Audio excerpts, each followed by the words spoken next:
गुरुर्ब्रह्मा गुरुर्विष्णू गुरुर्देवो महेश्वरः गुरुः साक्षात् परब्रह्म तस्मै श्री गुरवे नमः.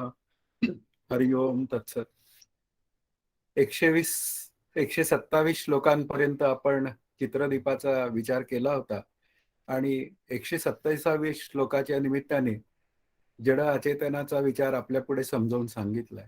जे स्वतःलाही ओळखत नाही आणि दुसऱ्यालाही ओळखत नाही अशा सर्व पदार्थांना जड अचेतन पदार्थ असं म्हणतात. आणि ते समजावून सांगताना आपण उदाहरणही घेऊ शकतो. उदाहरणार्थ दगड, माती, विटा किंवा पृथ्वी तत्वाचे जे सगळे जड अचेतन पदार्थ आहेत ते स्वतःलाही ओळखत नाही आणि दुसऱ्यालाही ओळखत नाही. अशा पद्धतीने त्यांच्या ठिकाणी विवेकाचा प्रश्नच येत नाही. पण आपल्याला विचार करताना एक लक्षात घ्यावं लागतं की जो जडचेतनाचा संघात असा बनलेला जो जीव आहे तो मात्र तो अविवेक करू शकतो. याचा अर्थच त्याला भ्रम होऊ शकतो आणि त्या भ्रमातनं तो शरीराला सत्यत्व देऊ शकतो. अशा पद्धतीने तो भ्रमात सापडून अनेक पद्धतीने व्यक्त होतो आणि मग अज्ञानाला प्राप्त होतो. हा विचार सगळा 127व्या श्लोकात सांगितला.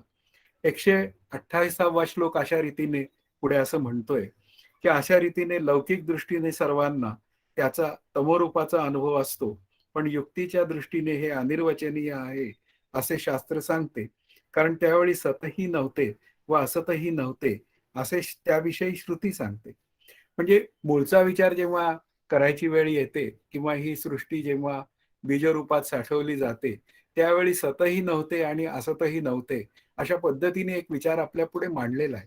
आपण थोडस विरुद्ध बाजूनी पुढे येऊया असाही एक विचार करता येतो. इथे आपल्याला त्या लौकिक दृष्टीने बोललेले आहेत याही पद्धतीने विचार होऊ शकतो. पण आपण दुसऱ्या बाजूनी त्याचा विचार करू शकतो की त्यावेळी सतही नव्हते असतही नव्हते मग काय होते. असा जेव्हा विचार मांडायची वेळ येते तेव्हा सद्रूप ब्रह्मच होते. पण काय झालं त्या सद्रूप ब्रह्माला स्फुरण झालं आणि स्फुरण झाल्यामुळे ही सृष्टी निर्माण झाली. आता सृष्टी निर्माण होते त्यावेळी ती सृष्टी अज्ञानातनं निर्माण होते हा त्यातला मुख्य विचार आहे. मग अशा रीतीने मग त्या सृष्टीच्या निमित्ताने जीव निर्माण होतो आणि मग त्या जीवाला त्या अज्ञानामुळे तमोगुणाचा तमोरूपाचा अनुभव असतो. म्हणजे त्याला जर विचारलं आपण की तुला तुझ्या आनंदाचा ठेवा मी आहे हे माहिती आहे काय, त्यावेळी तो उत्तर देतो की स्वरूप म्हणजे काय, ज्ञान म्हणजे काय या गोष्टी मला काही माहीत नाही. अशा पद्धतीने तो त्याचं अज्ञान व्यक्त करतो. म्हणून इथे सामान्य जेव्हा विचारांची जी माणसं असतात, सर्वसामान्य विचारांची जी माणसं असतात म्हणजे जगाला सत्यत्व देतात आणि सत्यत्व देऊन ते सुख आणि दुःखात सापडलेले असतात. अशा सर्व माणसांच्या अनुभवावरनं आपल्याला या अज्ञानाचा विचार आपल्या पुढे मांडता येतो. आणि म्हणून अज्ञान शब्दाचा अर्थ आत्मस्वरूपाचे अज्ञान किंवा विपरीत ज्ञान अशा पद्धतीने आपल्याला ही भाषा बोलता येते. पण त्याच वेळी जर का या अनुभवी संतांचा किंवा या श्री गुरूंच्या निमित्ताने आपण जर का विचार केला तर आपल्याला लक्षात येतं की ही सृष्टी अनिर्वचनीय आहे. शास्त्र असं सांगतं की ही सृष्टी सत्सतासत विलक्षण अनिर्वचनीय आहे. ती सच्च्याही लक्षणांशी जुळत नाही, नाही म्हणावी तर भासते म्हणून असत विलक्षण, म्हणून ज्याविषयी ठोस असं काही बोलता येत नाही म्हणून अनिर्वचनीय, म्हणून मिथ्या, म्हणून बाधयोग्य. अशी ही सर्व मोठी जी काय मालगाडी आहे ती समजून घ्यायची आपल्याला. शास्त्रदृष्टीने जर का सृष्टी जर मिथ्या ठरत असेल तर आपल्या अंतःकरणामध्ये शास्त्रदृष्टीचा विचार हा पक्का हळूहळू करता आला पाहिजे.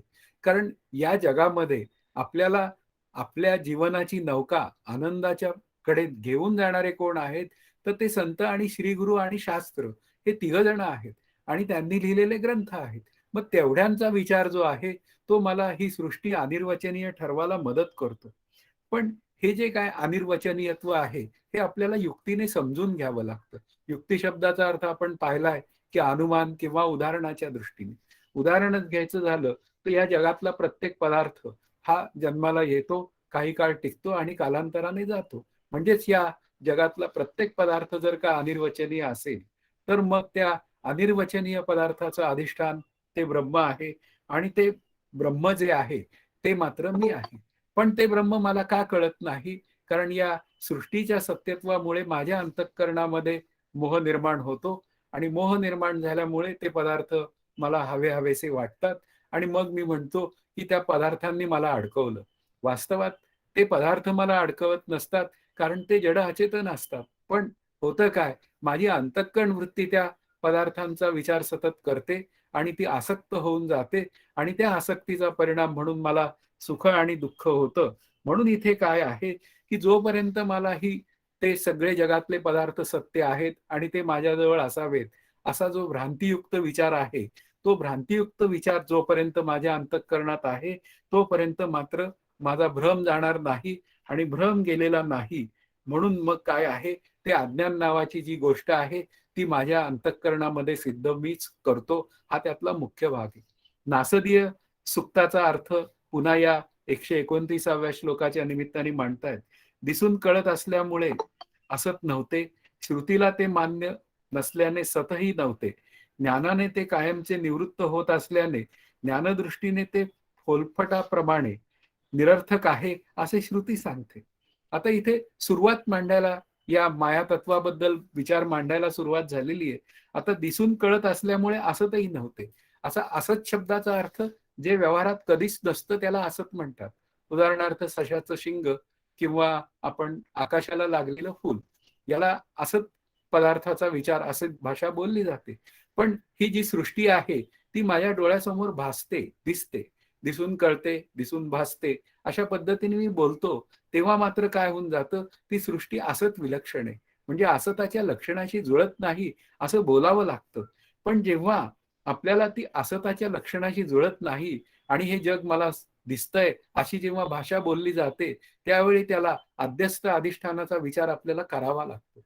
मग हे जगत अध्यस्त ठरतं, कारण जो पदार्थ येतो, काही काळ टिकतो आणि कालांतराने जातो, त्याला अध्यस्त असं म्हणतात. मग या अध्यस्थाची निवृत्ती अधिष्ठानमय असते, म्हणून त्या निमित्ताने अध्यस्थाच्या निमित्ताने आपल्याला अधिष्ठानाचा विचारही करावा लागतो. आणि जेव्हा अधिष्ठानाचा विचार करायची वेळ येते, त्यावेळी ते अधिष्ठान या जड अचेतन जगाचं, या जड अचेतन पदार्थांचं ते ब्रह्म अधिष्ठान आहे असा विचार पुढे येतो. आणि तो आल्यानंतर मग ते ब्रह्म कसं आहे, तर ते सतरूप आहे. आणि सतरूप शब्दाचा अर्थ कालही आहे, आजही आहे आणि उद्याही आहे. अशा पद्धतीने आहे आणि आहेची जी भाषा आहे, ती त्या सतरूप ब्रह्माकडची आहे. आणि पाहायला गेलं या जगाच्या भाषेमध्ये तर काल नव्हतं, आज आहे आणि उद्या नसेल. म्हणजे अशा पद्धतीने जेव्हा बोललं जातं, त्यावेळी त्या जगासंदर्भातला जो विचार आहे, तो असत विलक्षणाचा विचार आहे. आणि म्हणून इथे आपल्याला समजून घ्यावं लागतं, की दिसून कळत असल्यामुळे असत नव्हते. म्हणजे ते मला भासतं म्हणून त्याला असतही म्हणतात येत नाही, म्हणून त्याची असत विलक्षणत्वात गणना करावी लागते. श्रुतीला ते मान्य नसल्यामुळे सतही नव्हते. कारण श्रुतीचा विचार करायला गेलं तर श्रुती काय सांगते, की सगळीकडे फक्त ब्रह्मतत्वच आहे. कारण कार्यकारण भावाचा जेव्हा विचार करायची वेळ येते, त्यावेळी कार्य म्हणजे हे जगत नावाचं जे कार्य आहे, त्याचं कारण ब्रह्म आहे. आपल्याला कल्पित रूपाने आपण या जगताचं कारण ब्रह्म असं मानलेलं आहे. मग ब्रह्म कारण असेल आणि जग कार्य असेल, तर कारणाचे गुणधर्म कार्यात उतरतात. आता तुम्ही म्हणाल सच्चिदानंद हे काय ब्रह्मस्वरूपाचे गुणधर्म आहेत का? पण कल्पित रूपाने आपण म्हणूया की सच्चिदानंद हे ब्रह्मस्वरूपाचे गुणधर्म आहेत. मग तेच गुणधर्म या सृष्टीत उतरतात. म्हणून सृष्टी सुद्धा कशी आहे, ती ब्रह्मस्वरूपच आहे. अशा पद्धतीने जर विचार करायला गेलं, तर मग काय आहे, की श्रुतीला हे जगत नावाचं जे तत्व आहे, ते मात्र जरी सत्सतासत विलक्षण अनिर्वचनीय आपण असं म्हटलं, तरी ते काय आहे, तात्पुरतं उदाहरण सोडवण्यापुरता केला गेलेला विचार आहे. म्हणजे जे काय आहे, श्रुतीच्या दृष्टीने जर विचार करायची वेळ आली, तर ते सगळं फक्त ब्रह्मच आहे. अशा पद्धतीने ब्रह्म जर असेल, तर मग सगळ्या संतांचे अनुभव तेच सांगतात. "रीता ठाव या राघवे विण नाही, किंवा त्रिभुवन संचले विठ्ठले गा, किंवा भरला घनदाट हरी दिसे." ही सगळी संतांची जर भाषा आपण विचारात घेतली, तर ते ब्रह्मस्वरूपच सगळं आहे, हे सगळं श्रुतीचं म्हणणं आहे. पण अज्ञानामुळे मला जग सत्य वाटतं, हा माझ्या विचाराचा भाग आहे. आणि म्हणूनच मला साधन करून त्या अज्ञानातनं ज्ञानरूपतेकडचा जो प्रवास आहे, तो पूर्ण करायचा आहे. आणि तो पूर्ण करायचा असेल, तर या सृष्टीचं अनिर्वचनीयत्व मला कळलं पाहिजे. म्हणून ते श्रुतीला मान्य नसल्यामुळे ते सतही नव्हते. म्हणून जग कसं आहे, सत विलक्षण आहे. आणि सत विलक्षण असेल तर याचा अर्थ लक्षण शब्दाचा अर्थ जुळणार आहे आणि विलक्षण शब्दाचा अर्थ न जुळणार आहे. म्हणजे सतच्या लक्षणाची ते जुळत नाही. कारण सतचं लक्षण जर का आहे आहे आणि आहे असं असेल तर मग हे जग कधीतरी असतं, पुन्हा तोच विचार आहे आणि त्याचा निराश होतो किंवा ते नाश पावतं. अशा पद्धतीने ते सतविलक्षण ठरतं आणि पुन्हा ज्ञानाने ते कायमचं निवृत्त होतं. त्याला ज्ञान निवर्त्य असा शब्द सुद्धा त्या मायेच्या लक्षणामध्ये एक विचार मांडलेला आहे की त्या ब्रह्मस्वरूपाचं ज्ञान झालं तर मग मात्र ही सृष्टी नावाचं जो पदार्थ आहे तो सुद्धा ब्रह्मरूप आहे हे त्या साधकाला किंवा त्या अभ्यास करणाऱ्याला ते कळून जातं. म्हणजे आपल्याला समजूनच काय घ्यायचं आहे की जे ब्रह्मज्ञानी आहेत किंवा जे ब्रह्मस्वरूपाशी एकरूप झालेले जीवनमुक्त आहेत त्यांच्या दृष्टीने जगत झालेलंच नाही. हा जो मूळचा सिद्धांत जो आहे अगा जे झालेची नाही तयाची वार्ता पुससी काय, तो जो मूळ सिद्धांत आहे तो त्याला कळून जातो. पण मध्ये साधनेचा विचार आहे आणि तो साधनेचा विचार आपल्याला कळला पाहिजे.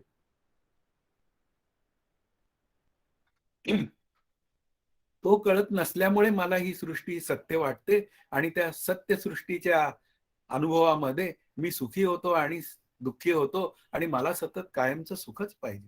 म्हणून इथे काय आहे की ब्रह्मस्वरूपाच्या दृष्टीने जर आपण विचार केला आणि ते स्वरूप माझं आहे असा जर विचार केला तर माझ्या दृष्टीने हे जगत होलकटाप्रमाणे म्हणजे हे जगत अनिर्वचनीय ठरलं पाहिजे. जोपर्यंत जग अनिर्वचनीय ठरत नाही तोपर्यंत माझ्या अज्ञानाची निवृत्ती होणार नाही. म्हणून मला माझ्या आनंदाचा अनुभव येणार नाही. 129वा श्लोक एवढंच सांगतोय की त्या जगाचं अनिर्वचनीयत्व समजून घ्या. आता 130व्या श्लोकामध्ये सारांश या रूपाने सांगितलंय ही माया श्रुती युक्ती व व्यवहार या तीन दृष्टीने अनुक्रमे तुच्छ अनिर्वचनीय व सत्य अशा तीन प्रकारांनी जाणावी. आता या श्रुतीचं म्हणणं आहे की ती माया तुच्छ आहे. आता तुच्छ शब्दाचा अर्थ आपण व्यावहारिक सत्तेत घेतो तसा नाही घ्यायचा. तुच्छ शब्दाचा अर्थ आपण व्यावहारिक सत्तेत करतो की जेव्हा माझ्या समोर माझं घर समजा 1000 स्क्वेअर फुटाचं असलं तर 500 स्क्वेअर फुटाच्या घराचा विचार जेव्हा करायची वेळ येते तेव्हा त्या 1000 स्क्वेअर फुटाच्या घरासमोर ते 500 स्क्वेअर फुटाचं घर तुच्छ वाटतं. म्हणजे तिथे तुच्छतेच्या भावनेमध्ये आपल्याला दुसऱ्याला कमीपणा लेखायचा आहे हा त्यातला विचार असतो. पण इथे जी तुच्छता जी आहे ती तुच्छता काय सांगायची आहे की हा जगत कसं आहे तर ते सतासत विलक्षण आहे. म्हणून तिथे त्या जगताचा आपण कितीही विचार केला त्या पदार्थांमध्ये कितीही आपण अनुकूल प्रतिकूल चिंतन केलं तरी मला माझ्या आनंदाचा अनुभव येण्याची व्यवस्था नाहीये. वास्तवात ते अस्तित्वातच नाही आणि अस्तित्वात नसल्यामुळे त्याची तुच्छता आपल्या पुढे येते. आणि ही जी तुच्छता आहे ती या पद्धतीने आहे की त्यामुळे माझी अनासक्ती डेव्हलप व्हावी. माझ्या अंतःकरणामध्ये अनासक्ती डेव्हलप व्हावी यासाठी श्रुती ही तुच्छतापूर्वक त्या जगाचा विचार सांगते की हे जगत वास्तवात नाही पण तू आहे म्हणतोस म्हणून ते सतासत विलक्षण अनिर्वचनीय मिथ्या आहे अशी भूमिका ते मांडतात. आणि पुढे जाऊन तर असं म्हणतात की हे जग वास्तवात नसून जे तुला दिसतं आहे कळतं आहे ना ते काय आहे ते ब्रह्मस्वरूपाचंच एक रूप आहे. अशा पद्धतीने पुन्हा भरला घनदाट हरी दिसे किंवा हरीच्या दासा हरिदाही दिशा या संकल्पना साधनेच्या आपल्या पुढे येतात आणि त्या संकल्पनातनं आपण आपल्या आनंदाकडे जाण्याचा विचार करू शकतो. म्हणून इथे काय आहे की आपल्याला त्या ज्ञानरूप झालेल्या लोकांच्या दृष्टीने विचार करायला गेलं तर त्या ज्ञानेश्वर माऊलींचा विचार आहे चिद्विलासवाद आणि तो चिद्विलासवाद तेच सांगतो की हा हे जगाचं संदर्भात बोलताना हा चिद्रूप विलास आहे आणि विलास जर त्याचाच असेल तर तो विलास जर मला अनुभवायचा असेल तर यथार्थ ऐक्य ज्ञानाची मुख्य विचार काय आहे की यथार्थ ऐक्य बोधानंतर ज्ञानाची जी अवस्था आहे ज्ञानरूपतेची जी अवस्था आहे त्याला चिद्विलास म्हणतात. म्हणजे हे चिद्रूप म्हणजे सद्रूप म्हणजेच आनंदरूप असलेलं ब्रह्म आणि या जगाचा विचार करायला गेलं तर ते जगत सुद्धा कसं आहे तर त्याच्यासारखंच आहे असा त्याचा एक विचार आपल्या पुढे येतो. आणि मग वस्तुस्थिती किंवा श्रुती असंच वारंवार सांगते की वास्तवात ही सतसताचत विलक्षण अनिर्वचनीयत्व हा केवळ उदाहरण सोडवण्यापुरता केलेला मायावादाचा विचार आहे. या मायावादाच्या विचारातनं आपल्याला खऱ्या आनंद रूपतेचा विचार करायचा आहे आणि अनुभव घ्यायचा आहे. म्हणून श्रुती काय सांगते की हे जगत म्हणजे हे सगळे मायामय पदार्थ हे सगळे कसे आहेत तर ते तुच्छ आहेत. आता युक्ती काय सांगते? युक्ती शब्दामध्ये उदाहरणही अर्थ होतो किंवा युक्ती शब्दाचा अर्थ आपण एखादं समजून सांगण्यासाठी केलेला विचार, अशी भाषा आहे.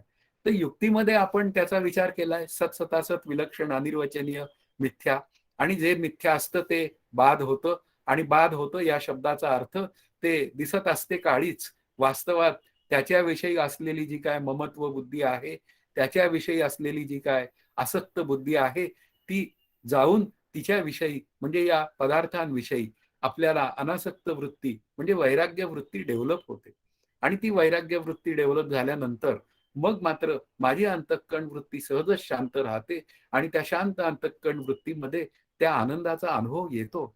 म्हणून इथे काय आहे की हे अविद्या निवृत्त जोपर्यंत होत नाही तोपर्यंत जग मिथ्या ठरत नाही, म्हणजे तोपर्यंत जगत सत्य वाटतं, आणि त्या निमित्ताने होणारं सुखदुःखही सत्य वाटतं.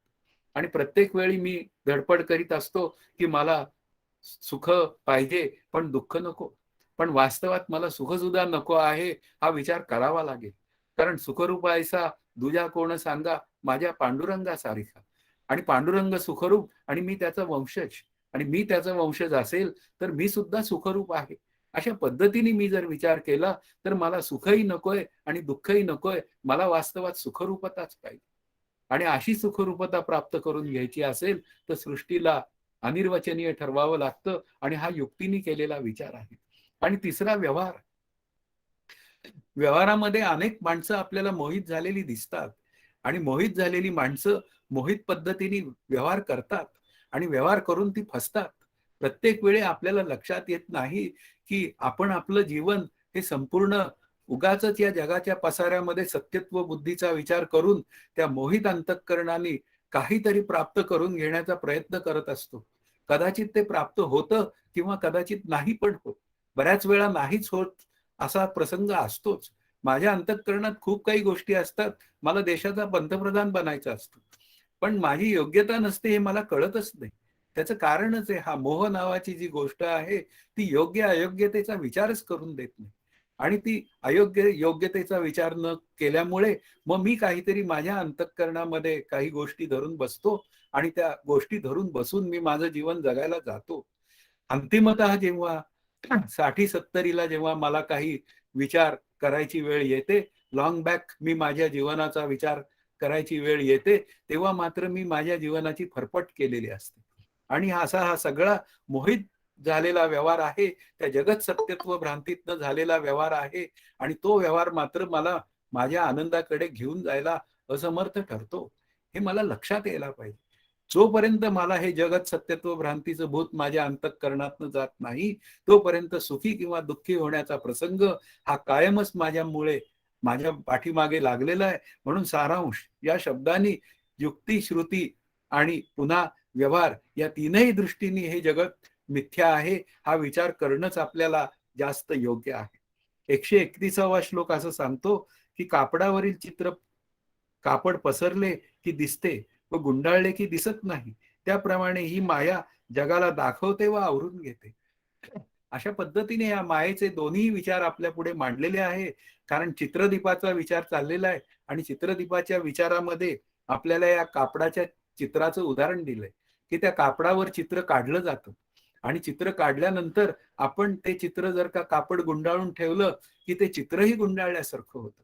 म्हणून इथे काय आहे की माया ही तशीच आहे, की माया नावाचं तत्व हे जगत दाखवतं आपल्याला, आणि जगत दाखवल्यानंतर आपण त्या मायेच्या जगत दाखवण्याला भुलतो. काय भुलला वरलिया रंगा, असं त्या संतांचं म्हणणं आहे. पण ते वरलिया रंगाला मी भुलतो, त्या जगत सत्यत्व भ्रांतीमध्ये मी जातो, आणि मग ते जगत सत्यत्व भ्रांतीतनं मला त्या अज्ञानाचा एक अनुभव असतो, आणि त्यातून मोह निर्माण होतो, आणि मोह निर्माण झाल्यामुळे मी सुखी किंवा दुःखी होतो. मी अविवेकाचं जीवन जगतो. विवेक एकच सांगतो की ब्रह्मसत्य जगत मिथ्या, हा त्यातला विवेकाचा विचार आहे. पण विवेक वस्तूकडे ओढी आणि देहबुद्धी तेथूनही काढी. पण ही देहबुद्धी जी आहे अविद्याजन्य, ती मला माझ्या आनंदापासून मला दूर नेते.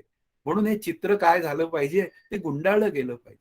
आता ते चित्र माया नावाचं चित्र गुंडाळायचं असेल तर ते आपल्याला जगत मिथ्या ठरवावं लागतं, आणि तीच माया मला या पद्धतीने उपयोगाला येते. ती शब्दरूपाने माझ्या पुढे उभी राहते.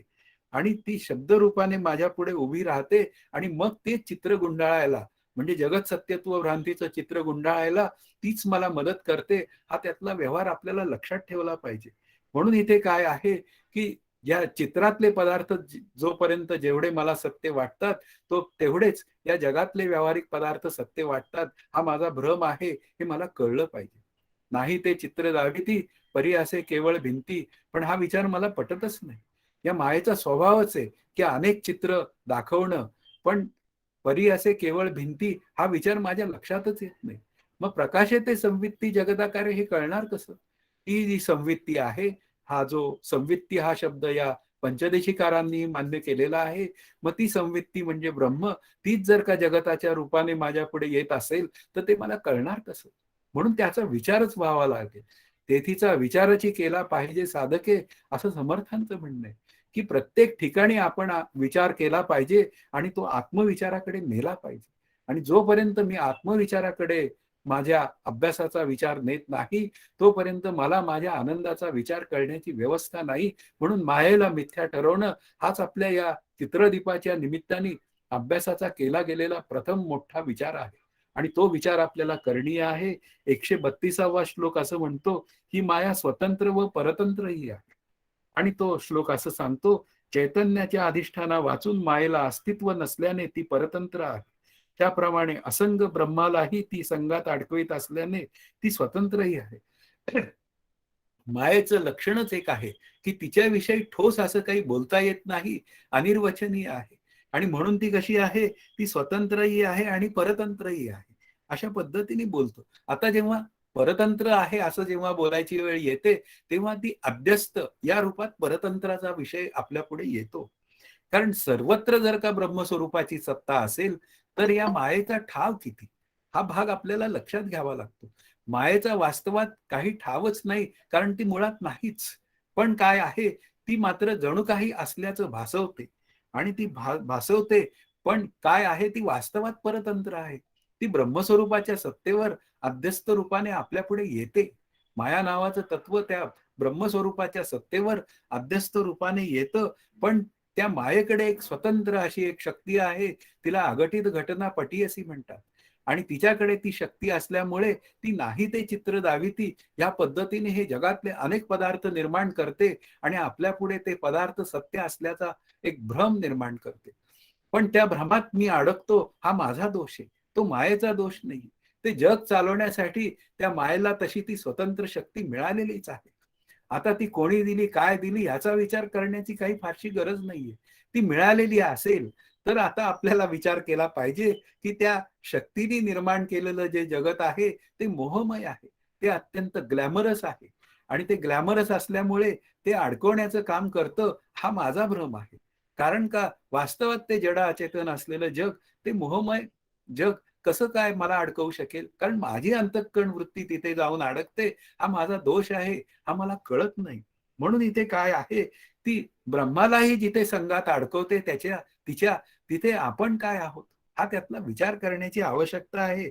म्हणून इथे काय आहे, की वास्तवात ती परतंत्र असताना सुद्धा ती ब्रह्मस्वरूपाला जणू काही अडकवते. म्हणजे स्वाश्रया आणि स्वविषया हे दोन विचार मांडलेले आहेत. स्वच्या आश्रयाने राहते म्हणून ती परतंत्र आहे, पण स्वविषया ती स्वला विषय करते आणि ती काय म्हणते, या स्वचा व्यवहार जणू माझ्यामुळे चाललेला आहे. ही माया नावाचं जे तत्व आहे, त्या स्वचा विचार जणू माझ्यामुळे चाललेला आहे, अशी बोलणी करते. म्हणूनच इथे जीवाला हेच लक्षण लागू पडतं, की जीव सुद्धा ब्रह्मरूप आहे. मग जीव सुद्धा ब्रह्मरूप असताना या जीवरूपाला म्हणजे या चैतन्यरूप असलेल्या ब्रह्मरूप जीवाला या मायेने कसं काय अडकवलं? त्याचा विषयच तो आहे, स्वविषया. ती स्वला विषय करते आणि ती त्या ठिकाणी अडकवते. म्हणजे याचा अर्थच आपण समजून घेतला पाहिजे, की मी सुद्धा ब्रह्मरूप आहे, पण मात्र सुद्धा मला अडकवलेलं आहे मायेनी. आता त्यातून सुटायचं कसं? हा मुख्य विचार आहे. आता तो सुटण्याचा विचार जर का मला लक्षात आला, तर तो संतांकडे जावा लागतो आणि संतांकडे जाऊन तो कळून घेतला, तर मला त्यातनं सुटका करण्याचं कसं ते संत सांगतात आणि तो पुढे हळूहळू विकास त्या श्लोकांमधनं त्यातून सुटायचं कसं हा विचार पुढे येणार आहे. 133वा जो विचार आहे, तो मायेचं अघटित कौशल्य समजावून सांगणारा आहे, ती निर्विकार व संगरहित आत्म्याला जगत रूपाने भासवते, तसेच चिदाभासाच्या रूपाने जीव व ईश्वर यांनाही निर्माण करते. आता ती निर्विकार व असंग आत्म्याला म्हणजे संगरहित आत्म्याला ती जगत रूपाने भासवते. आता हे जे काय तिचं कौशल्य आहे ते अघटित घटना पटीयसीचं कौशल्य आहे.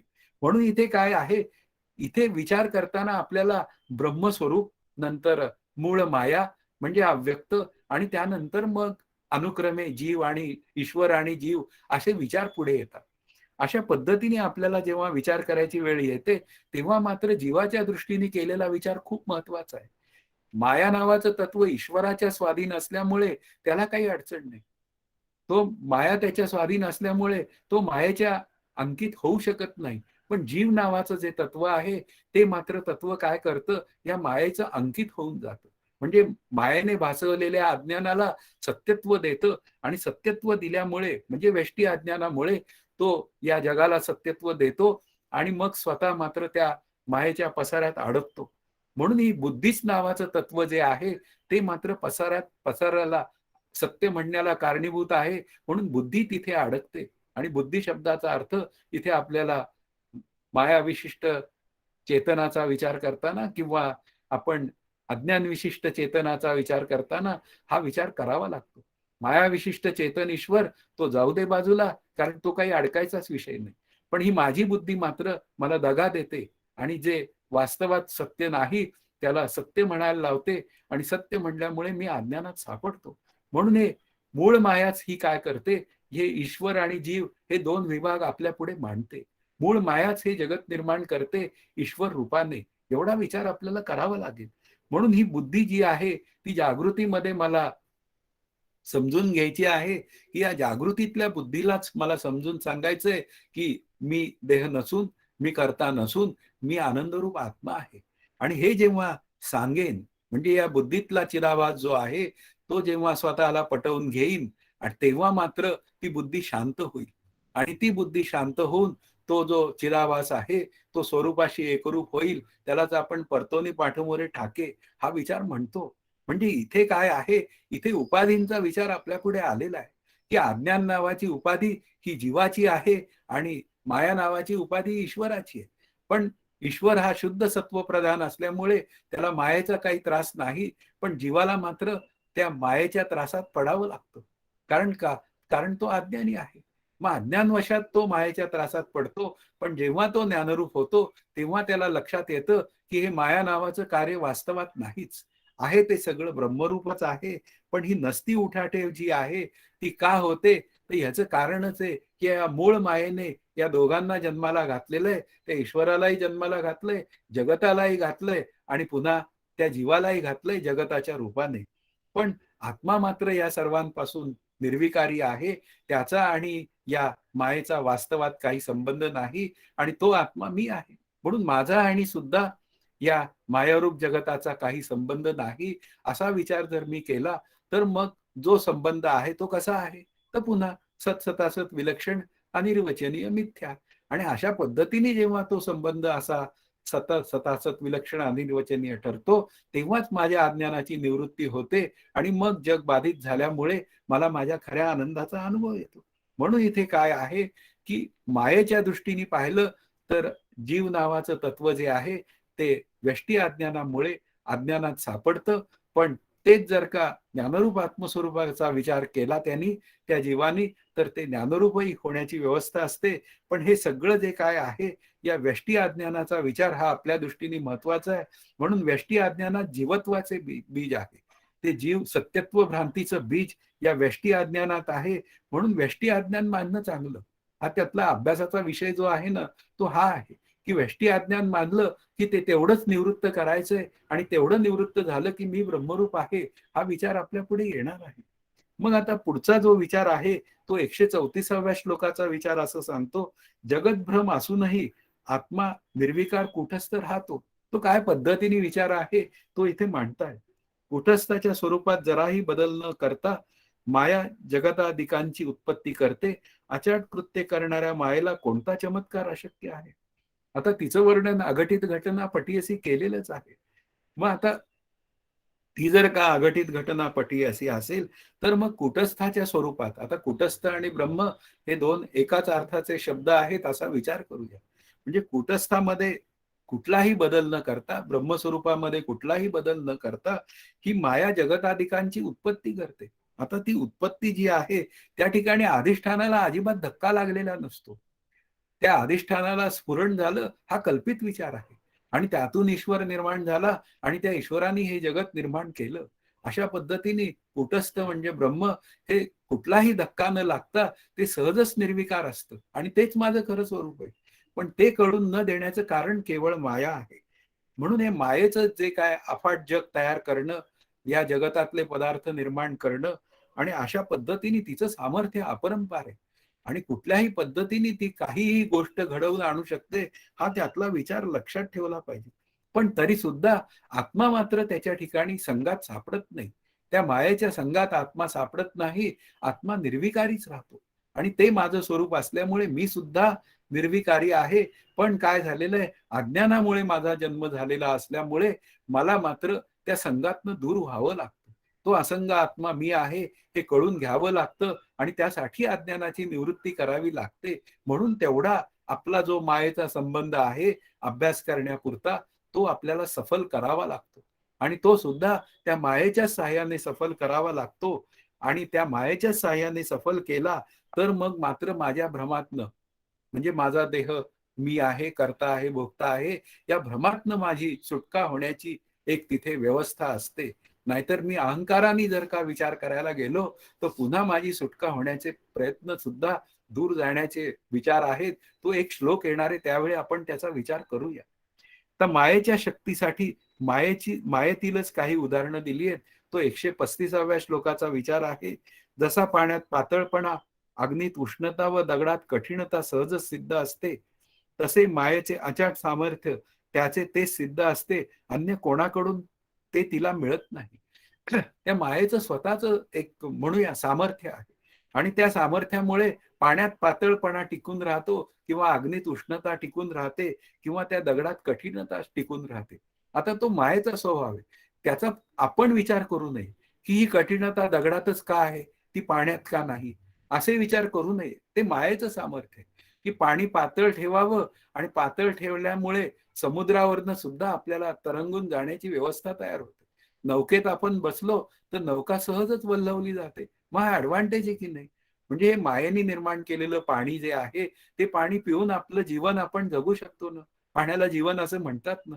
म्हणजे आपण त्याचे उपयोग करून घ्यावे आणि उपयोग करून पुन्हा काय करावा, आत्मज्ञानाचा विचार करावा. पण काय होऊन जातं, त्या निर्मितीचा जो विचार आहे तोच माझ्या डोक्यात खूळ मांडून बसलेला असतो. पण मायेच्या अचाट शक्तीमुळे ही सगळी निर्मिती झालेली आहे आणि तो मुख्य विचार काय आहे, त्या मायेच्या शक्तीमुळे हे सगळ्या गोष्टी घडतात. याला मी काय करणार? माया जर का अग्नी उष्ण आहे अशा पद्धतीने मायेने तो अग्नी निर्माण केलेला असेल तर त्याचा उपयोग मी करून घेण्याचं फक्त भान ठेवू शकतो की त्या अग्नीच्या साह्याने मी माझ्या जेवणाची व्यवस्था, छान गरम गरम अन्न मला मिळू शकतं, हा विचार करायला काय हरकत आहे. पण ते सगळे विचार काय आहे, ते कल्पनेच्या पलीकडचे जे विचार आहेत ते करण्याची सवयच माणसाला असते आणि म्हणूनच त्या जगाचा शोध घेण्याचा विचार चालू होतो आणि ते शोध घेण्याचे प्रयत्न असफल कसे होतात हाही एक मध्ये 2-4 वर्षापूर्वी घडलेला प्रसंग आहे की त्या पार्टिकल्सचा शोध घेण्याचा त्यांनी प्रयत्न केला. शेवटी त्यांना काय मिळालं हे पेपरमध्ये येणंही बंद झालं. म्हणजे इथे काय आहे की आपल्या कल्पनेपलीकडे असलेलं सामर्थ्य हे मायेमध्ये आहे. हा मायेचा स्वभाव आहे. त्याबद्दल आश्चर्य वाटून घ्यायचं कारण नाही. कारण का असा तिचा आश्चर्यकारक स्वभावच आहे तो मानावा आणि तो मानावा आणि तिन्ही निर्माण केलेले जे पदार्थ आहेत त्या पदार्थांचा आस्वाद घ्यावा. त्या पदार्थांच्या आस्वादामध्ये अडकू नये. तो जीवन चालवण्यासाठी आपल्याला त्याचा आस्वाद घ्यावा आणि खऱ्या अर्थाने आपण त्या मायेचं अधिष्ठान म्हणजे जे ब्रह्म, म्हणजेच जे आत्म कुटस्थ ते शोधण्याचा प्रयत्न करावा, कारण ते माझं स्वरूप आहे. पण ते सोडून मी जेव्हा विपरीत गोष्टींना महत्व देतो तेव्हा मात्र माझी फरफट झालेली असते. यापेक्षा वेगळा विचार नाही. खरे तर माया आश्चर्यकारक नाही असं दोन्ही बाजूनी बोलतायत. एकदा आश्चर्यकारकही बोलतायत आणि एकदा आश्चर्यकारक नाही हे बोलतायत. मग का नाही याचाही विचार मांडलेला आहे. जोपर्यंत लोकांना मायेचे खरे प्रत्यक्ष स्वरूप कळत नाही तोपर्यंत त्यांना तिच्या चमत्कारांचे मनोमन नवल वाटते. तिचे स्वरूप कळल्यावर ही तर माया असे म्हणून त्यांचे आश्चर्य मावळून जाते. आता जोपर्यंत आपल्याला तिचं स्वरूप कळत नाही, म्हणजे सत विलक्षण अनिर्वचनीय असं तिचं स्वरूप कळत नाही, तोपर्यंत काय आहे, ती माया नावाचं तत्व आश्चर्यकारक वाटतं. पण जेव्हा अभ्यास करायला लागतो तेव्हा आपल्याला लक्षात येतं की हे माया आणि माया कार्य जगत हे दोन्ही भ्रमरूप आहे. आता भ्रम शब्दाचा अर्थ काय आहे, की वास्तवात जे नाही पण काय आहे विपरीत रूपाने आपल्या पुढे येतं. भ्रमामध्ये भासणारे जे पदार्थ असतात ते केवळ तात्पुरते भासतात. या शब्दाचा अर्थ त्यांचं अस्तित्व कुठपर्यंत आहे, जोपर्यंत हे जगत सत्य मला वाटतं तोपर्यंतच आहे. पण जेव्हा मला हे जगत मिथ्या आहे असं कळतं त्यावेळी त्या पदार्थांचं अस्तित्व मावळून जातं. आणि ते मावळून गेल्यानंतर मला त्याच पदार्थांच्या अस्तित्वाची जागा ही ब्रह्मस्वरूपाने घेतलेली असते, म्हणजे मूळचं अस्तित्व मला कळलेलं असतं. पण हे मूळचं अस्तित्व कळून देण्याचं कामही माया नावाचं तत्व करत असतं. हाही विचार आपल्याला कधीतरी करावाच लागणार आहे. म्हणून इथे काय आहे, ते जगाचं सगळं नवल दाखवणं जे आहे ते केवळ कुठपर्यंत आहे, जोपर्यंत माया नावाचं तत्व सत्य वाटतं तोपर्यंत. पण ज्या दिवशी ते माया नावाचं तत्व भ्रमरूप आहे कळतं, त्या दिवशी त्या जगाची सत्यत्वता निघून जाते आणि मग मला माझ्या स्वरूपाचा अनुभव येतो आणि मग ते मायेचं नवल वाटणं हे निघून जातं. म्हणून इथे समजून घेताना त्या अधिष्ठान रूप ब्रह्मस्वरूपाचं ज्ञान करून घेणं व तिच्यासाठी या मायेतील शब्दांचा उपयोग करून घेणं हे आपल्या दृष्टीने प्रॉफिटचा विषय. ते माईक शब्द माझ्या अज्ञानाची निवृत्ती करतात आणि ते स्वतःही निवृत्त होतात. अशा पद्धतीने ही जी काय माया नावाचं तत्व आहे ते भ्रमरूप ठरवण्याचं कामही माया नावाचं तत्वच करत असतं. हाही विचार आपल्याला खूप ऍडव्हान्टेजियस आहे, हा त्यातला विचार आहे. म्हणून इथे काय आहे, ती सगळी आश्चर्य कुठपर्यंत आहेत, जोपर्यंत मला माझ्या अज्ञानाची निवृत्ती होत नाही तोपर्यंत. ज्या दिवशी अज्ञानाची निवृत्ती होते, ज्ञानाची प्राप्ती होते, त्या दिवशी मात्र ही सगळी मायाची आश्चर्य जी आहेत ती आपोआप निघून जातात, कारण वास्तवात तिचं अस्तित्वच नाहीये हे माझ्या लक्षात येतं. आत्म्याचे कुटस्थत्व माया कसे सांभाळते हा 137वा श्लोक जो आहे तो आपल्या पुढे मांडताय. जग सत्य आहे असे जे मानतात त्यांना हा प्रश्न विचारावा. आम्ही मायावादी आहोत, आम्हाला असे प्रश्न विचारताच येत नाही.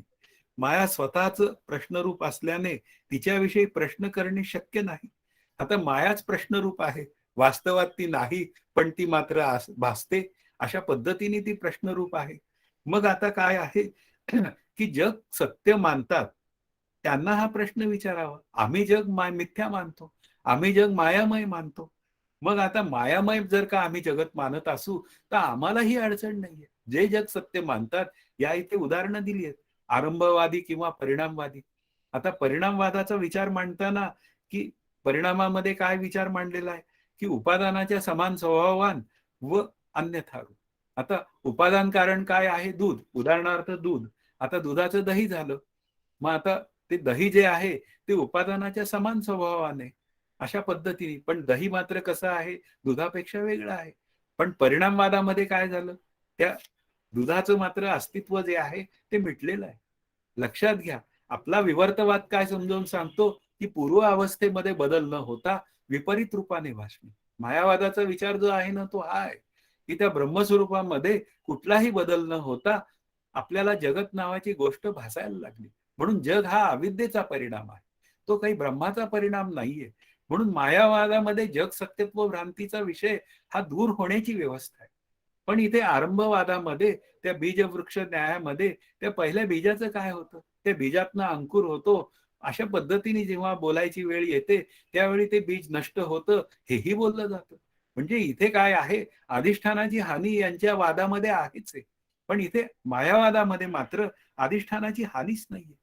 ही माया नावाच्या तत्वानी हे जगत निर्माण केलं. वास्तविक ब्रह्मस्वरूपाचा आणि या जगताचा काही संबंध नाहीये, कुठलाही संबंध नाही. पण कल्पित रूपाने मात्र या जगताचं अधिष्ठान ब्रह्म आहे आणि मध्ये माया नावाचं तत्व केवळ जगताचं कर्तृत्व देण्यासाठी आपण ईश्वर रूपाने स्वीकारलेलं आहे. अशा पद्धतीने बोललं जातं. म्हणून इथे श्रुतीचा आधार हा खूप महत्वाचा आहे. श्रुती सांगते की मायावाद स्वीकारा आणि स्वीकारून हे जगत मिथ्या ठरवा आणि मिथ्या ठरवून खऱ्या ज्ञानरूपतेचा विचार करा. आणि ते तुमचं स्वरूप आहे असं श्रुती मला कंठारव करून सांगते. श्री गुरु मला तेच समजावून सांगतात. एवढाच विचार परमार्थ शास्त्रात करायचा. पण तो करताना सुद्धा आपण इतके फाटे आपल्या बुद्धीला फोडतो आणि ते फाटे फोडून आपण आपल्या अभ्यासाचा काय म्हणूया सत्यानाश करून घेतो. यापेक्षा काय बोलावं.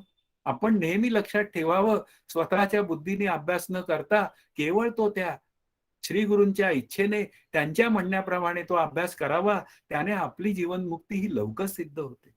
पुढे हा 138वा श्लोक असा आहे, मायेविषयीच्या प्रश्नोत्तरांना अंत नाही. ह्या प्रश्नरूप मायेविषयी तू प्रश्न विचारलास तर मी त्यावर माझा प्रश्न विचारीन. म्हणून प्रश्न विचारणे सोडून पुन्हा प्रश्नच विचारू नको. मुख्य विचार काय आहे? माया ही अचिंत्य आहे आणि अचिंत्य असल्यामुळे तिचा कितीही विचार केला तरी आपल्या पुढे अनवस्थाच प्रसंग येणार आहे. कारण प्रत्येक वेळी तिचं एक लक्षण उभं राहणार आहे आपल्या पुढे आणि ते लक्षण उभं राहिल्यानंतर त्या लक्षणाप्रमाणे मी जर विचार केला नाही तर मग मला नक्की त्याचं स्वरूप कसं आहे हे कळण्याची व्यवस्थाच नाही. असा जो विचार आहे. म्हणून इथे काय आहे, आपण आक्षेप घेणं, प्रश्नात आक्षेप घेणं, मायेवर आक्षेप घेणं हा विचारच सोडून द्यावा. तिने हे जगत निर्माण केलेलं आहे हे आपण स्वीकारावं आणि स्वीकारून आपण ती मिथ्या आहे हाही विचार जर स्वीकारला तर माझ्या अज्ञानाची निवृत्ती होते आणि मला माझ्या खऱ्या ज्ञानाची प्राप्ती होते, म्हणजे आनंदाची प्राप्ती होते. पण इथे काय आहे, त्या ब्रह्मस्वरूपाला कसं काय स्फुरण झालं? ते ब्रह्मस्वरूप स्वसंवेद्य आहे. 5 ज्ञानेंद्रिय आणि 6 प्रमाणांना कळत नाही. ब्रह्मस्वरूप चेतन आहे, माया जड अचेतन आहे. मग त्या दोघांचा संबंध केव्हा आणि कसा प्रस्थापित झाला? आता त्यांनी सांगितलंय ना उत्तर, अनिर्वचनीय आहे दोघांचा संबंध. मग अशा पद्धतीने जर का मी ते म्हणणं श्रुतीचं स्वीकारलं तर काय होऊन जातं, मला माझ्या ज्ञानरूपतेकडे जाण्यात मला फायदा होतो. आपली स्वस्ती सहजे आपणच केली. मुख्य विचार काय आहे, तैसा विचारूनी अहंकारू सांडीजे मग अस्तीची वस्तू होईजे. आता अहंकार हा कुठे आहे? तो मायेच्या प्रांतातला आहे. पण पुढे काय आहे, आपली स्वस्ती सहजे आपणची केली. म्हणून मुमुक्षूचं कल्याण कशात आहे हे माझे श्री गुरु सांगतायत की ती माया मिथ्या मानण्यात आहे, म्हणजे सतासत विलक्षण अनिर्वचनीय मिथ्या म्हणण्यात आहे. आणि असं जर का विचार केला तर या मायावादाचा पुरस्कार करून हे जगत आणि त्या जगताविषयी असलेलं अज्ञान म्हणजे आत्मस्वरूपाचं अज्ञान हे माझ्या दृष्टीने बाजूला होईल आणि मला माझ्या खऱ्या आनंदाचा लाभ होईल.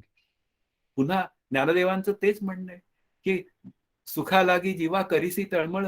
माझं जीवन जर का सतत सुखरूपतेकडे जाण्यासाठी असेल तर मी केवळ त्या सुखरूपतेकडे जाण्याचाच विचार करावा. हे सगळं तत्वज्ञान ह्या पंचदशीच्या निमित्ताने खूप तत्वज्ञान आपल्या पुढे मांडलं जाणार आहे. अनेक पद्धतीने आपल्याला हे जग मिथ्या आहे हे समजावून सांगितलं जाणार आहे. मला कुठल्या पद्धतीने ते जग मिथ्या आहे हे कळतं ना, तो विचार आपल्याला जास्त ग्राह्य विचार आहे. तो विचार करावा आणि त्यातून मी जीवनमुक्तीचा विषय पूर्ण करावा, हा त्यातला महत्वाचा भाग आहे. आता पुन्हा ह्याचं स्पष्टीकरण हे 139व्या श्लोकात देतात. आश्चर्य हेच जिचे रूप आहे, अशी माया स्वतःच जटिल प्रश्नांनी भरलेली असल्याने बुद्धिमान साधकाने तिचे निराकरण कसे होईल ते प्रयत्नपूर्वक पाहावे. आता हा 139वा श्लोक तेच सांगतोय की ती आश्चर्यकारक आहे. तिचं आश्चर्य एक आहे की ती गुंतवते, हेही एक आश्चर्य आहे. आणि त्या गुंत्यातनं आपल्याला बाजूला काढते शब्दज्ञानातनं, शब्दज्ञान देऊन, हे सुद्धा एक आश्चर्यच आहे. म्हणून इथे काय आहे की हा जो अहंकार नावाचं तत्व आहे, इथे माझ्या श्री गुरूंनी विचार मांडलाय की तो अहंकार नावाचं तत्व या माझ्या आनंदापासून मला दूर ठेवतो. कारण का, त्या प्रत्येक वेळी तिच्या आश्चर्यचकित होण्याचा माझ्यावर प्रसंग येतो आणि त्या आश्चर्यचकितामध्ये माझं जीवन वाहूनच जातं. म्हणून काय आहे, मी मायेचं कोडं सोडवीन, त्या मायेचा शोध लावीन, हा विचारच सोडून द्यावा. कारण जी मुळातच नाही तिचा शोध काय मी लावणार, हा विचार आपल्याला लक्षात घेतला पाहिजे. मग साधकांनी करायचं काय, की ते ईश्वराचे शब्द त्या वेदांच्या निमित्ताने, ते श्री गुरूंचे शब्द त्या त्यांच्या लिखाणांच्या निमित्ताने माझ्या पुढे येतात आणि त्या मायेतनं बाजूला कसं व्हायचं हे समजावून सांगतात. आणि मग ते समजावून सांगितल्यानंतर ते अभ्यासाचं शास्त्र अवगत करून घ्यावं. फार थोडं आहे शास्त्र ते. सांगायची वेळ जेव्हा येते तेव्हा 2च वाक्यांमध्ये ते बोललं जातं की ब्रह्म सत्य जगत मिथ्या जीव ब्रह्मैव नापरा. जीव ब्रह्मरूपच आहे.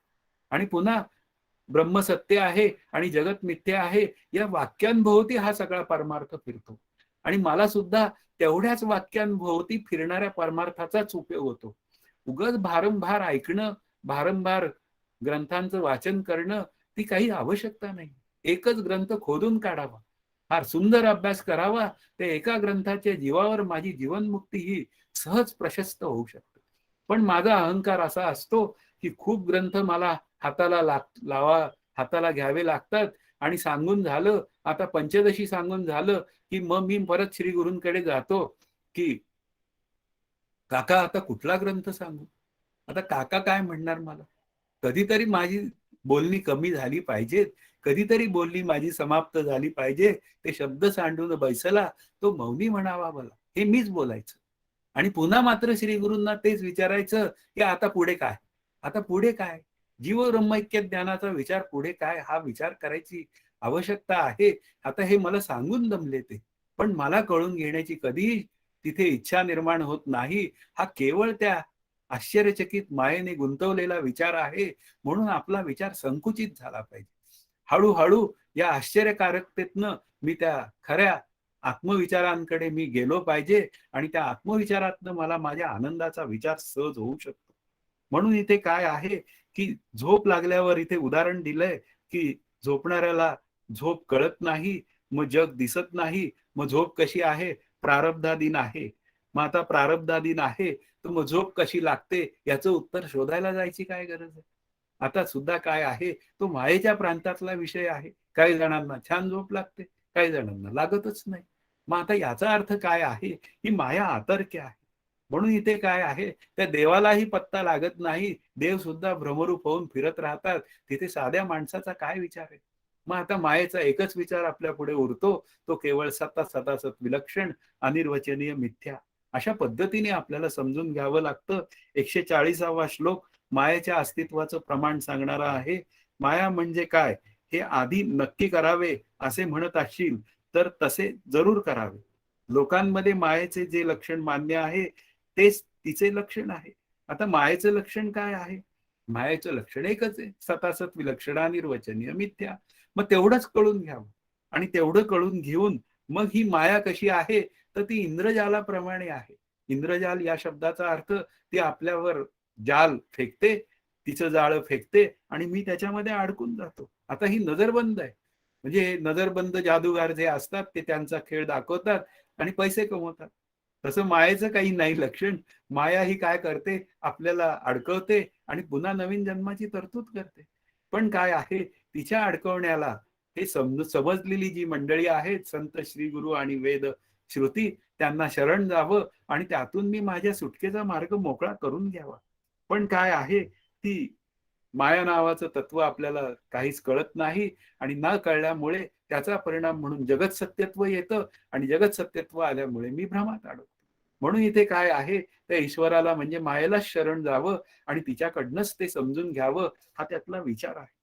आता व्यावहारिक मायेचं लक्षण जे आहे ते 141व्या श्लोकाच्या निमित्ताने आपल्या पुढे आलेलं आहे. जिचे स्पष्टीकरण करता येत नाही पण जी स्पष्टपणे भासते ती माया, अशी इंद्रजालाप्रमाणे असणाऱ्या मायेची व्यावहारिक व्याख्या लोक सांगतात. वास्तवात पारमार्थिक सत्तेचा विचार केला तर माया नावाचं तत्व नाहीच. माया शब्दाचा अर्थ जे मुळातच नाही त्याला माया असं म्हणतात. पण काय आहे, ती जगत रूपाने भासते. भासली तर भासू द्या. कारण ते भासणं कसं आहे, पुन्हा अनिर्वचनीय आहे. म्हणून आहे म्हणावी तर ती सत्सतासत विलक्षण आहे आणि ज्ञानरूप झालेली जी मंडळी आहेत त्यांनी त्या मायेचा बाध केलेला आहे. मग त्यांच्याकडे जावं आणि त्यांना विचारावं की मग या मायेचा बाध कसा करता येतो. मग ते मला बाध करण्याची युक्ती समजावून सांगतात आणि त्यातून माया सुद्धा अंतःकरणातील मायेच्या सत्यत्वाचा बाध जो आहे तो सहज होऊ शकतो. पण हे कळण्यासाठी आपल्याला त्या श्री गुरु नावाच्या जादूगाराकडे जायला पाहिजे. एरवी आपण जादूगाराचे प्रयोग व्यावहारिक सत्तेमध्ये पैसे देऊन पाहतो. पण मात्र श्री गुरु आपल्याला पैसे न घेता शिकवतात ना, हाच त्यातला मुख्य विचार आहे. आपल्याला त्याचं महत्वच कळत नाही. म्हणून इथे काय आहे, ते मायेचा खेळ जो आहे तो ईश्वर जाणतो, कारण ते ईश्वराच्या स्वाधीन आहे. म्हणून ब्रह्मज्ञानी तिच्या खेळाचं कौतुक करतात तिच्या खेळाचं कौतुक करून त्यांनी त्या मायेच्या शक्तीतनं सुटका करून घेतलेली असते. अविद्या नावाचं तत्व मायेच्या रूपाने आपल्या समोर आलेलं असतं. ते ब्रह्मज्ञानी लोक त्यातून सुटका करून घेतात. पण सामान्य लोक मात्र त्या मायेच्या स्वरूपात अडकतात आणि सुख-दुःख भोगतात. हा विचार इथे या श्लोकाचा आहे. 142वा जो श्लोक आहे तो मला असंच सांगतोय, हे जग स्पष्ट दिसते, पण त्याचे स्पष्टीकरण करणे अशक्य आहे. म्हणून जग मायामय आहे हे एवढेच लक्षात ठेवावे. आता हे जग स्पष्ट दिसते, या माझ्या 5 ज्ञानेंद्रियांना ते दिसून कळते, कानांना त्यातले शब्द ऐकू येतात, अशा पद्धतीने असते. पण आता हे जे काय माया नावाचं जग, मायावरच्या सत्तेवर हे जगत भासतं, ती माया कधी निर्माण झाली हा विचार कधी करूच नये किंवा करताच येत नाही. कारण माया पुन्हा अनिर्वचनीय आहे. म्हणून या जगाचं निश्चित स्वरूप असं नाहीये. जग हे असं आहे म्हणायला जावं तर ते विपरीत रूपाने आपल्या पुढे एक वेगळ्या, म्हणजे याचा अर्थ जगाचं स्वरूप बदलतं आहे. आणि मग असं जेव्हा बदलतं स्वरूप जेव्हा असतं, तेव्हा त्याला अनिर्वचनीय असा शब्द बोलावा लागतो. ज्याच्याविषयी ठोस काही बोलता येत नाही, त्याला अनिर्वचनीय असं म्हणतात. मग माया सुद्धा काय आहे? अनिर्वचनीय आहे. मग आता तिला बाधित करावं. आता बाधित केली म्हणजे ज्ञानाने बाधित झाली असता त्या जगाचं स्वरूप सुद्धा मला ब्रह्मस्वरूपमय आहे असा विचार पक्का होऊन जातो. आणि अशा पद्धतीने मी त्या अभ्यस्त जगतातनं, त्या अभ्यस्त जगताच्या सत्यत्व बुद्धीतनं माझी अंतःकरण वृत्तीची सोडवणूक करून घेऊ शकतो. आणि मग तेच जे सोडवणूक करण्याचं शास्त्र तंत्र आहे, तेवढाच खरा मायेचा विचार आपल्या दृष्टीने महत्वाचा आहे. अदरवाईज ती सगळी आश्चर्यचकित करणारी माया ती अशक्य प्राय कळून घेण्यास आहे, एवढा विचार आपण करावा. आता या 143व्या श्लोकाच्या निमित्ताने जगत निर्मिती व त्याचे स्वरूप याबद्दल विचार करताना ज्ञानाच्या शाखा अपुऱ्या पडतात. जगातील ज्ञानाच्या सर्व शाखांमधील सर्व पंडित जरी एकत्र येऊन त्यांनी जगताच्या विचाराला सुरुवात केली, तरी थोड्या ज्ञानकक्षांचा विचार केल्यानंतर लगेच काही कळेनासे होते. आता उदाहरणार्थ या उपनिषदांचाच विचार करा. 10 उपनिषद आहेत, आपण अभ्यास करतो, ती सुद्धा 10 प्रकारे सांगतात हे जगत कसं निर्माण झालं. म्हणजे त्यांच्यामध्ये सुद्धा एकवाक्यता नाहीये, पण मात्र ब्रह्मसत्य जगत मिथ्या या वाक्यामध्ये एकवाक्यता आहे. आपल्याला ते लक्षात घेतलं पाहिजे. हे शास्त्रज्ञ सुद्धा अणु रेणू वगैरे आणखीन काही शोधन करतात, खोदन करतात, पण तरी सुद्धा त्यांना मात्र काही प्रश्नांची उत्तरं मिळालेली नाही. आणि मग काही प्रश्नांची उत्तरं त्यांना देता आली नाही. मग आता काय करायचं? आपलं लक्षात घ्या की प्रश्नाचं उत्तर एकच आहे, की ब्रह्मसत्य आहे आणि जगत मिथ्या आहे. म्हणून इथे काय आहे की शास्त्रज्ञ वगैरे हे सगळे त्यांचं त्यांचं मत मांडतील, पण ते ब्रह्मरूप करू शकणार नाहीत आपल्याला. आपल्याला ब्रह्मरूपच व्हायचं असेल तर सद्गुरू नावाच्या शास्त्रज्ञाकडे जावं लागतं आणि तोच मला आनंदाशी एकरूप करण्याचं तंत्रज्ञान ते शिकवतो. आणि तिथेच माझ्या खऱ्या आनंदाची प्राप्ती होऊन या जगताच्या भ्रमातनं सुटका होऊ शकते. म्हणून इथे काय आहे, ते बुद्धिवादी जे असतात ते सर्व शोध घ्यायला जातात. बुद्धिवादी हे शोध घ्यायला जाऊन शेवटी बुद्धी त्यांची सुद्धा तिथे एका ठिकाणी काम करेनाशी होते. आणि जिथे काम करेनाशी होते तिथे मात्र हे ब्रह्मसत्य जगत मिथ्या हा विचार मांडावा लागतो आणि तो समजून घ्यावा लागतो. पण त्यांची तिथे अजिबात तयारी नसते. त्यांना प्रत्येक गोष्ट प्रमाणाने सिद्ध व्हावी लागते. त्यांचा विश्वास केवळ 5 ज्ञानेंद्रियावरच असतो, की माझ्या डोळ्यांना दिसतं तेवढंच सत्य. जे डोळ्यांना दिसत नाही ते कसं काय आहे म्हणायचं? वास्तवात अशा कितीतरी शक्ती आहेत, की त्या डोळ्यांना दिसत नसून सुद्धा आपण ॲप्लिकेशनच्या जीवावर त्याचा विचार मांडू शकतो. उदाहरणार्थ विजेचा विचार आहे, त्या ॲप्लिकेशनच्या निमित्ताने आपण त्या विजेचा विचार करू शकतो. तसंच हे जगत नावाचं तत्व आहे. त्या जगत नावाच्या तत्वाला कोणीतरी एक गहन करतो, त्याला ईश्वर म्हणतात आणि त्या सर्वांना ब्रह्मस्वरूपाची सत्ता आहे आणि ते माझं स्वरूप आहे हे कळून घेण्या इतपत माझी अंतःकरण वृत्ती श्रद्धावान असली पाहिजे. श्रद्धावान लभते ज्ञान या पद्धतीने मी जर का ती अंतःकरण वृत्ती, श्रद्धायुक्त अंतःकरण वृत्तीचा क्रमविकास केला तर मी माझ्या आनंदाकडे सहज निघून जाऊ शकतो. पण हे करण्यासाठी त्या शास्त्रज्ञांच्या, बुद्धिजीवी प्राण्यांच्या अशा लोकांच्या नादी लागू नये, नाहीतर मग ती लोक बुद्धिभेद करायला बसलेलीच असतात. 144व्या श्लोकाचा विचार करूया आणि आपण थांबूया.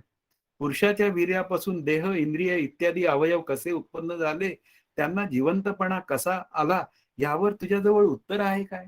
असा प्रश्न विचारलाय.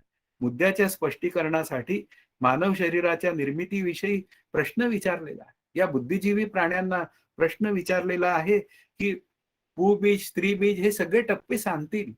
मग त्यांचा संयोग होतो आणि मग स्त्रीबीजाशी संयोग झाला, की मग मात्र अवयव डेव्हलप होतात. मग ते गर्भधारणा होते, ते सगळे अवयव डेव्हलप होतात. मग हे कोण करतं कोण काम? हे सगळं काम जे आहे ते काय आपोआप होतं काय? कुठलाही जड अचेतन पदार्थ त्यांनी त्याचं अस्तित्व कसं दाखवलं? विटा एकमेकांवर उभ्या राहिल्या आणि घर बांधलं गेलं, हे कसं काय शक्य आहे? पण हे सगळं काय आहे? हे सगळं जे काय मानवी शरीराचं तंत्रज्ञान जे आहे किंवा या जगाचं तंत्रज्ञान जे आहे, ते एक कोडच आहे. आता हे सगळं घटना सगळ्या घडवतं, या कशा काय घडवतं? हा त्यातला मुख्य विचार जो आहे, तो ईश्वरच ह्या घटना घडवतो आणि माया नावाच्या या तत्वापासूनच या सगळ्या घटना आपल्या पुढे येतात. नंतर मग अनेक संशोधनं होतात. त्या मेंदूवर इतकी संशोधनं होतात, तरी सुद्धा मात्र या शास्त्रज्ञांचं तत्वज्ञान जे आहे, ते अपूर्णच आहे. त्यांना खऱ्या अर्थाने शोध लागतच नाही. पण हे सगळं निर्माण केलेलं जे आहे, ते ईश्वराला मात्र त्याच्याविषयी सगळी माहिती आहे आणि ती सगळी माहिती असून तो ते अत्यंत पद्धतशीरपणे या जगाची राहटणी सगळी चाललेली असते.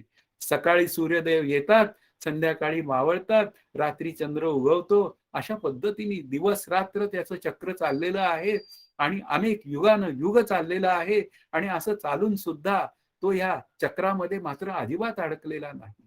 अशा पद्धतीने ईश्वरही अडकलेला नाही आणि ब्रह्म एकमेव अद्वितीय असल्यामुळे तेही अडकलेलं नाही आणि मी त्याचा ठेवा. ते ब्रह्मस्वरूप मी आहे म्हणून मीही अडकलेलो नाही. पण हे केव्हा? जेव्हा ती माया सत विलक्षण अनिर्वचनीय आहे हे कळेल तेव्हा. पण ते जोपर्यंत कळत नाही तोपर्यंत मला माझ्या आनंदाचा ठेवा मी आहे हे कळण्याची सुद्धा व्यवस्था नाही. पण त्यासाठी मला मात्र श्री गुरूंकडे जावं लागतं. त्यांना प्रश्न विचारावे लागतात आणि त्या प्रश्नातनच मला माझ्या आनंदाचा ठेवा मी आहे हे कळण्याची व्यवस्था तयार होते. म्हणून इथे आज आपण इथे त्या आनंद रूपतेचा विचार करून थांबूया. जय जय रघुवीर समर्थ. हरि ओम तत्सत. श्री पांडुरंगाय नमः.